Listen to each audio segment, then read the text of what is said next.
E aí, pessoal, disse que eu voltava rapidinho? Então, vê só.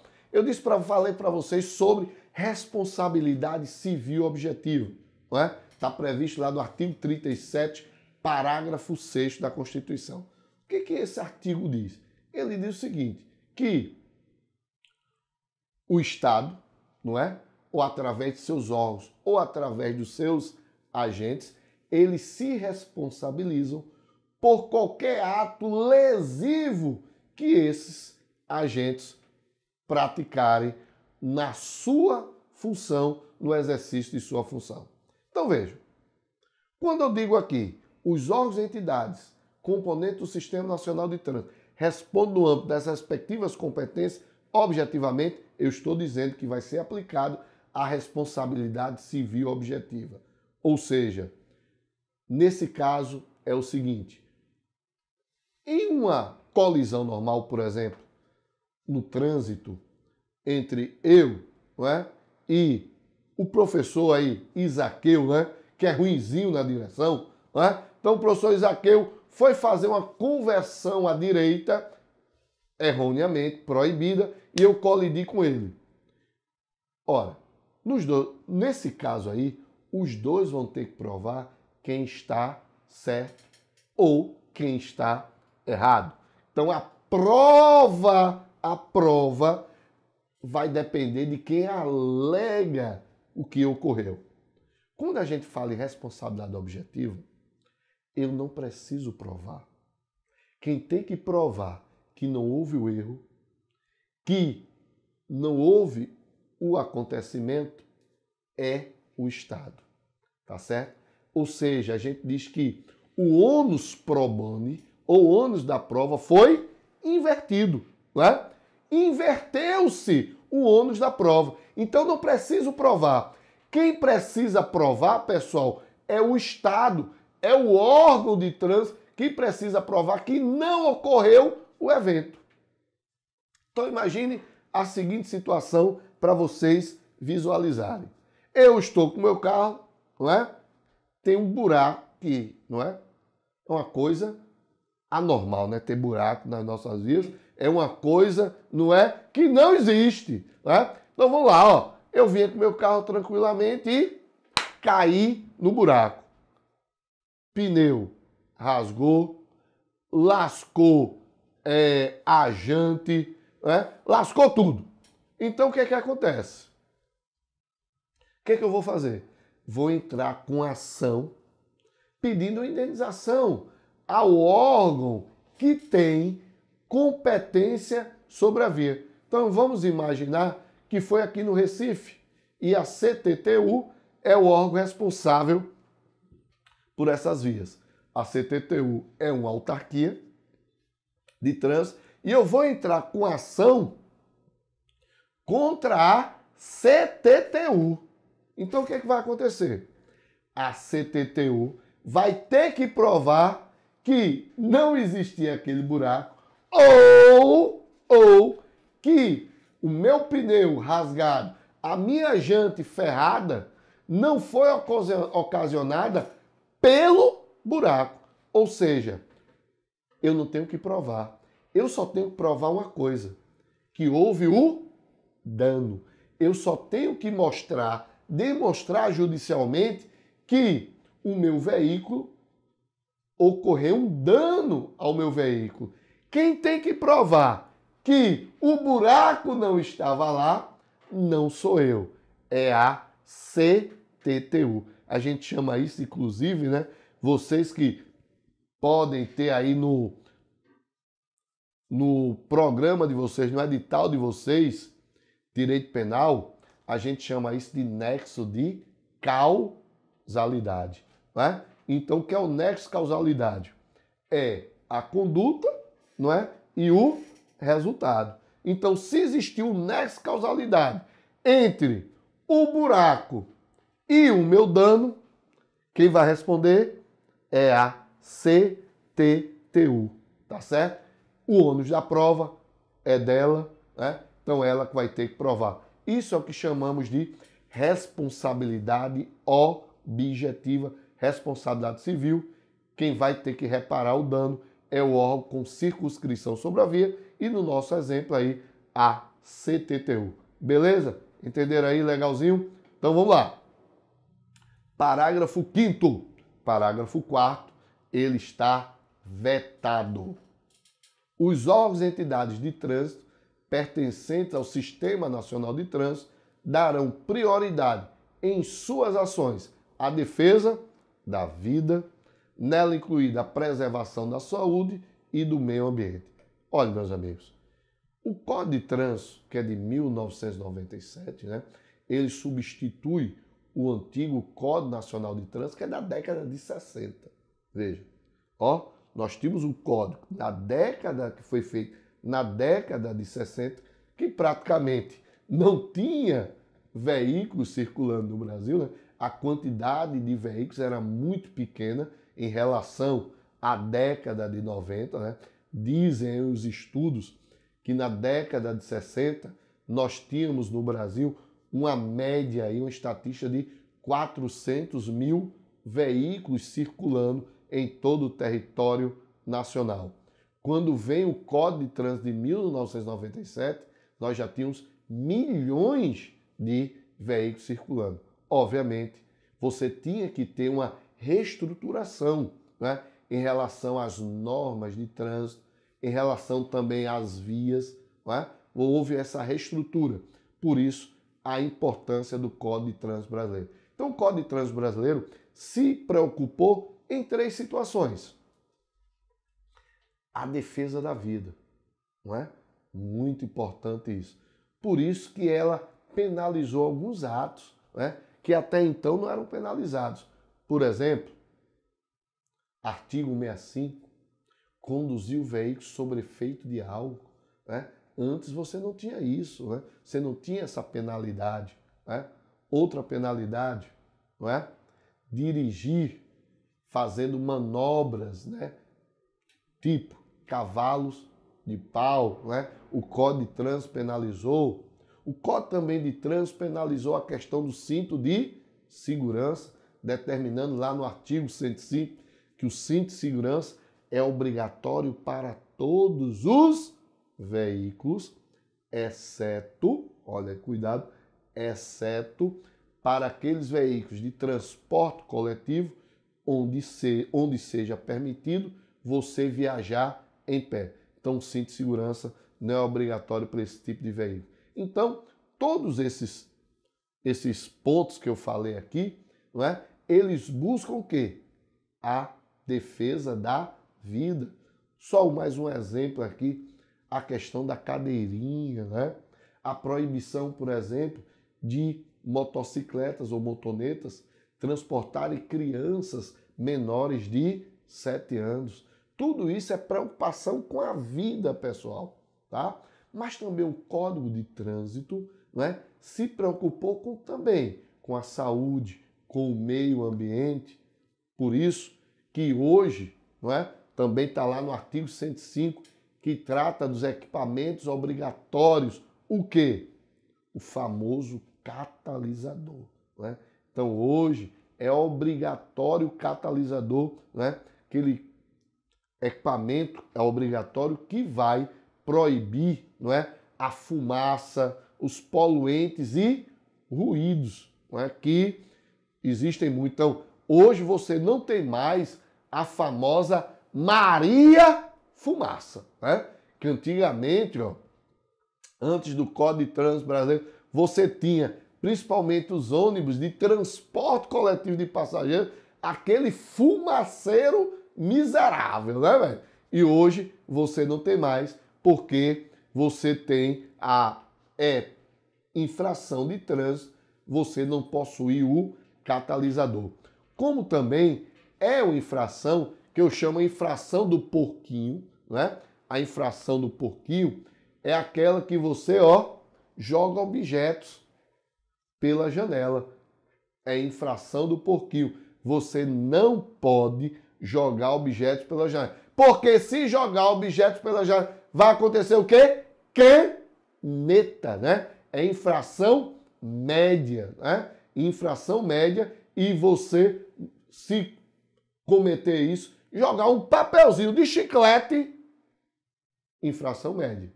Tá certo? Infração média. Então, tudo isso, pessoal, é para também a preservação do meio ambiente. Tranquilo? Artigo 2º, veja só, a gente nem começou o artigo 2º agora. Veja como é grande, extenso, né, o nosso conteúdo de trânsito. Então, o artigo 2º ele diz o seguinte: são vias terrestres, urbanas e rurais. Veja que eu falei para vocês lá no nosso primeiro momento, quando eu falei de vias abertas à circulação, eu disse que essas vias abertas à circulação classificavam-se em duas, urbanas e rurais. E aqui ele dá um geral. Ele diz que essas vias urbanas e rurais são ruas, avenidas, logradouros, caminhos, passagens, as estradas e as rodovias, que terão seu uso regulamentado pelo órgão ou entidade com circunscrição sobre elas, de acordo com as peculiaridades locais e as circunstâncias especiais. Como assim, Emanuel? Me diz aí que eu não estou entendendo isso. Pessoal, cada via vai ter um órgão responsável. É isso que o artigo 2º está dizendo. Então vejam só. Recife, qual é o órgão responsável? CTTU. Rodovia, BR, né? Rodovias você tem as BR que são federais e as estaduais, podendo ainda ter as municipais. Então, numa BR 101, 232, quais são os órgãos responsáveis ali? Né? Pela manutenção você tem o DENIT e pela fiscalização você tem a famosa Polícia Rodoviária Federal, né? A famosa PRF. Nas rodovias estaduais, você tem órgão responsável pela manutenção e também pela fiscalização. O DER, Departamento de Estradas e Rodagem, né? Um alô para a turma aí do DER. Eu fui instrutor aí do curso do DER em 2007, formei alguns agentes aí do DER, tá? E o Batalhão de Polícia Rodoviária, que mediante convênio ele vai fazer a fiscalização nas rodovias estaduais. PE15, PE22, não é? PE01 são exemplos de rodovias estaduais. E nas áreas urbanas, não é? Aí você tem, por exemplo, em Recife, a CTTU, não é? Órgão responsável aí, não é? Pelo município aí, as vias urbanas municipais. Lá em Caruaru, vou falar lá de Caruaru, você tem o DESTRA, né? Quem fez, teve um concurso agora há pouco lá para a Guarda Municipal de Caruaru. Quem é responsável pelas vias urbanas lá é o DESTRA. Então, cada via tem o seu órgão responsável, tá certo? Tranquilo? Muito bem. Parágrafo único. Pessoal, muita atenção nesse parágrafo único agora. Houve uma modificação, houve uma alteração, né? Ele foi acrescentado pela Lei 13.146 de 2015. Olha, esse parágrafo não pode ser estudado isoladamente, tá? Para a gente estudar esse parágrafo, a gente tem que estudar ele combinado com dois dispositivos. Quais são eles? Artigo 24, que é do competência do órgão executivo municipal, e o artigo 51 do Código de Trânsito Brasileiro, tá? Ó, esses três dispositivos têm que estar, ó, relacionados, senão você não vai conseguir entender, ou pior, como acontece muito, vai entender errado. Então preste atenção.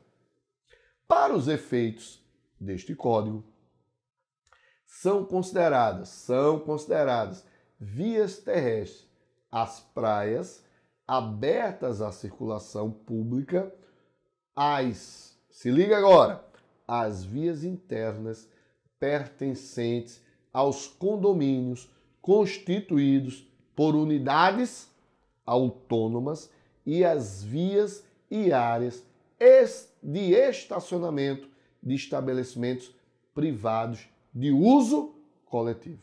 A gente tem que se ligar aqui, ó, nessa segunda parte aqui. As vias internas pertencentes aos condomínios, né, e as áreas de estacionamento de estabelecimentos privados de uso coletivo. Estão lembrados que eu disse para vocês que as vias classificam-se em duas: vias abertas à circulação e vias privadas. E quando eu falei em vias privadas, eu disse: as vias privadas são duas: vias privadas privativas e as vias privadas abertas ao público, ou também chamadas vias privadas de uso coletivo. Nas vias privadas exclusivas, o Código de Trânsito não se aplica. O agente de trânsito não pode chegar lá e te autuar. Mas o Código de Trânsito permite que nas áreas internas de condomínios e nas áreas de estacionamento privados de uso coletivo, exemplo, shoppings, o agente de trânsito possa autuar. Espera aí, Emanuel, isso quer dizer que eu estou lá aqui no Shopping Center Tacaruna, no Shopping Center Recife, estou sem cinto, o agente de trânsito pode chegar lá e me dar uma canetada? Pode. Mas não é bem assim. Calma. Não é chegar lá e canetar. Não. Presta bastante atenção. Eu falei tanto em caneta que parece que o som subiu aqui, não é? O cara já reclamando que levou uma caneta. Não é bem assim, não. Presta atenção. Ó, é o seguinte. Lembre-se que a via privada, mesmo aberta ao público, a via privada, mesmo aberta ao público, ela continua sendo privada. Então, vocês que estudam, por exemplo, direito constitucional, o que a gente aprende em direito constitucional lá no artigo 5º, inciso 11? A casa é asilo inviolável do indivíduo. Ninguém nela pode penetrar sem o consentimento do morador. E vocês aprendem também que esse asilo inviolável não é somente casa, é casa, apartamento, barraco, escritório, consultório, aposento ocupados de habitação coletiva, ou seja, hotéis, motéis. Tudo isso são, não é? Asilos invioláveis. E nesse asilo inviolável, eu só posso penetrar com o consentimento do morador ou naquelas exceções: flagrante delito, para prestação de socorro, desastre ou por ordem judicial durante o dia. Por quê? Porque aquele local é privado. A mesma coisa acontece nas vias. As vias são privadas, mas de uso coletivo. Isso quer dizer o quê? Que eu, que sou dono daquele local, permito que, além de mim, outras pessoas possam entrar. No condomínio, meus amigos, meus familiares, meus convidados, no supermercado, no shopping, meus clientes. Agora me diga uma coisa: aquela via continua sendo minha? Aquele local continua sendo meu? Sim. Porque se eu quiser fechar, eu posso fechar? Posso. Então preste atenção, para você não errar na prova. Essas vias só podem ser foco de autuação do agente de trânsito se, artigo 51, vamos reportar para o artigo 51, se tiver de acordo com o artigo 51. O que o artigo 51 diz? Que essas vias, a sinalização horizontal e a sinalização vertical fica às expensas do proprietário. Então o que ele vai fazer? Preste atenção. Eu quero que o meu shopping seja fiscalizado pela CTTU. O que eu faço? Eu sinalizo horizontalmente, verticalmente e mando esse projeto para a CTTU. E a CTTU vai analisar se cabe ou não a autuação ali. Se a sinalização horizontal e vertical está, de acordo. Se estiver, ela poderá aplicar. Por quê? Porque eu, dono daquele local permitir a sua fiscalização. Aí ela pode aplicar.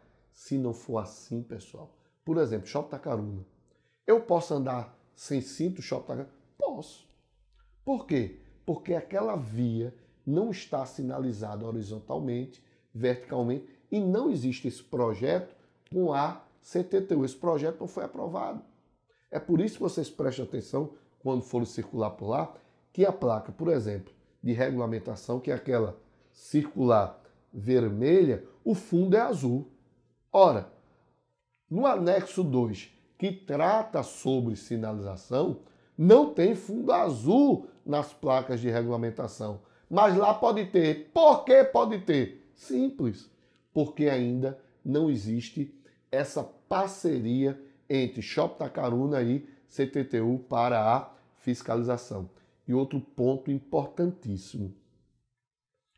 Quando você vai lá para o artigo 24, você vai verificar lá que o Código de Trânsito só permite essa fiscalização do órgão de trânsito para fins de vagas reservadas em estacionamento.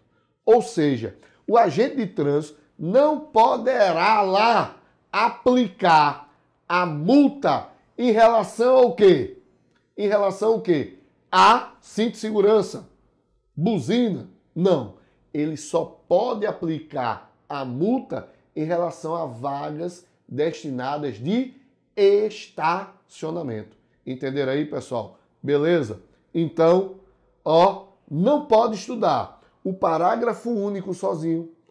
Por quê? Porque eu tenho que estudar o artigo 51 e eu tenho que estudar o quê? O artigo 24.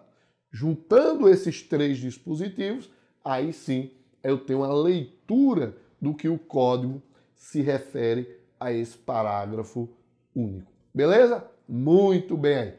Artigo 3º. Artigo 3º. As disposições deste código são aplicáveis a qualquer veículo, bem como aos proprietários, condutores dos veículos nacionais ou estrangeiros e as pessoas nele expressamente mencionadas. Ora, vejam bem, nesse código eu vou ter infração para todo mundo, né? A gente diz que é um código democrático, né? Eu vou canetar todo mundo. Então eu vou canetar, o proprietário, então vai ter infrações que são específicas do proprietário. Quais são as infrações específicas do proprietário?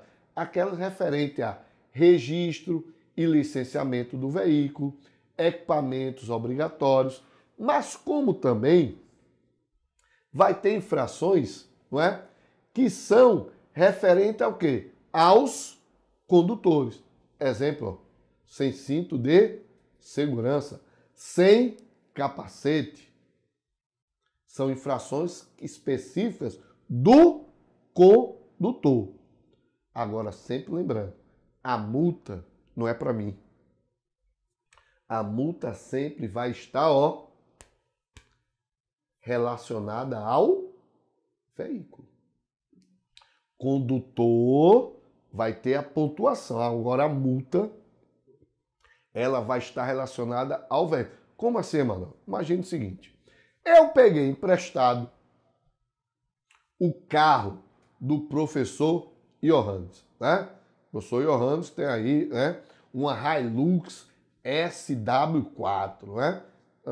Bombadinho, né? Você vê pelo cabelo do cara, né? Você sabia que ele passa 3 horas naquele cabelo, pessoal, né? Ele passa produtos naquele cabelo, né? Ele passa 1h30 escovando para a direita, 1h30 escovando para a esquerda para dar, né, aquele cabelo, não é? Tipo chapinha, né? Tipo chapinha, aquele cabelo Chanel, né? É o cabelo do professor Johannes. Então o professor Johannes me emprestou esse carro dele. E o que é que eu fiz? Estava sem cinto de segurança. Então vejam, quando for aplicada a multa, eu vou receber a pontuação.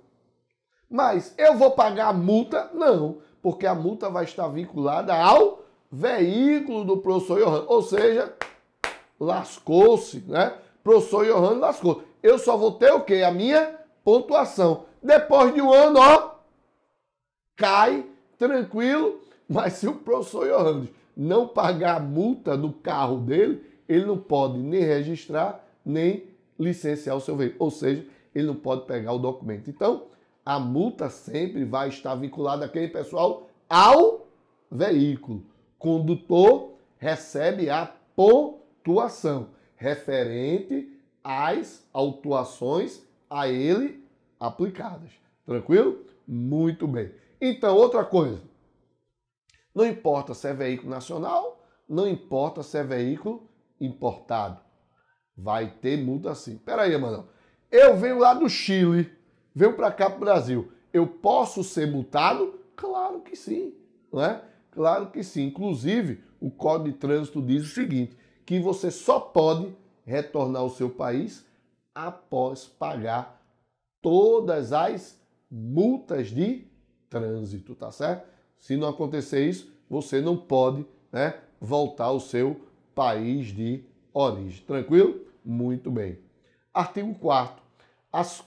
Os conceitos e definições estabelecidos para os efeitos deste código estão constantes no anexo 1. Eu disse para vocês, né, que o anexo 1 traz conceitos e definições. Então vai ter conceito de estacionamento, parada, conceito de veículo automotor, tudo isso vai estar lá no nosso anexo 1, tá certo?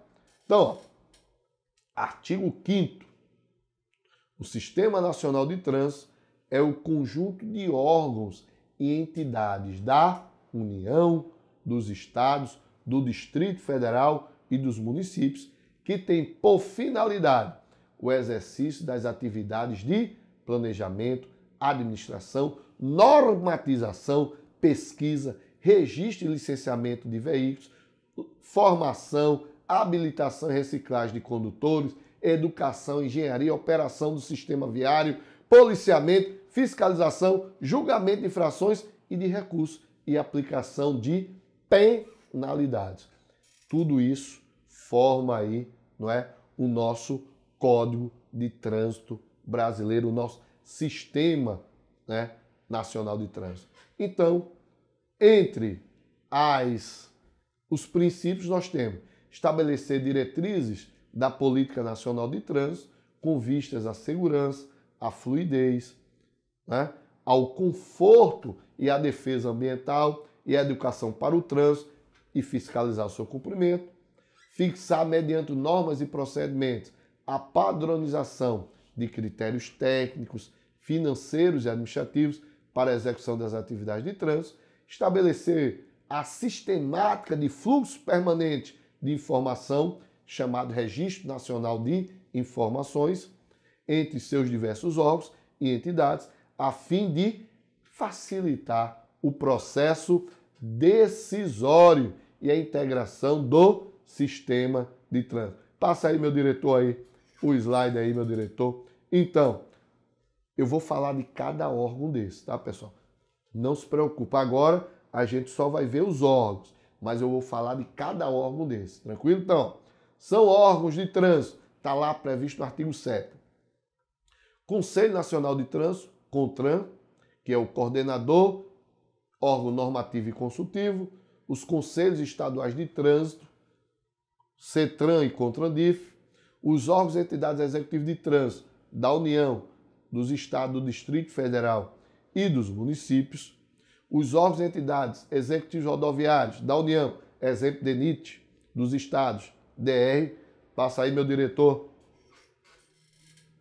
Todos esses órgãos a gente vai trabalhar, ó, em cima dessa tabelinha aí, tá certo? Mas só depois que agora a gente vai fazer no próximo bloco exercício e depois a gente trabalha cada órgão detalhadamente. Beleza, pessoal?